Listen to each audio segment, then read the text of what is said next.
I had a dream that I was an old woman. The world seemed unfamiliar and ugly.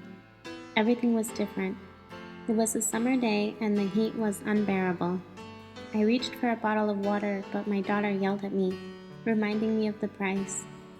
My grandchildren were playing in the yard. The grass was dead from all the droughts. There were no flowers in our yard. I wondered if my grandchildren even knew how many varieties of flowers there used to be. Did they even know about bees? So many animals had vanished from the planet, including many local species from Guatemala. We heard on the news that there was another hurricane coming. Each hurricane caused more death and destruction. The houses that had once been sitting on sandy beaches were now abandoned and half underwater. I felt guilty that my grandchildren would never know how beautiful the Caribbean islands had been. The beautiful beaches that I had walked on, the tropical fish that I had once snorkeled with, and even the colorful coral were all gone, dead and destroyed.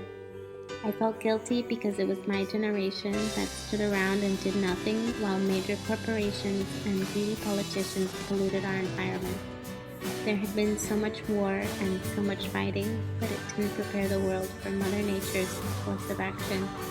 Did we really think that the planet would heal itself?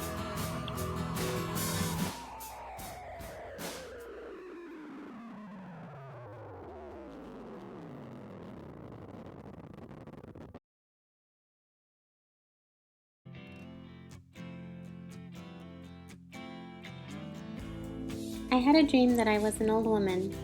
The world had changed, but in a good way. There was a strong sense of unity. Everyone had one common interest, and it was to protect our planet. We had stopped using fossil fuels a long time ago. Did my grandchildren even know what gasoline was? Each house was equipped with solar panels, and each city had a field of wind turbines. Along the coasts, hydropower plants were set up to collect energy from the tides. It was a hot summer day, and I watched peacefully as my daughter showed my grandchildren how to garden. Everybody in the neighborhood grew their own fruits and vegetables. Even in major cities, there were rooftop greenhouses on all the buildings, and all the public parks had community gardens.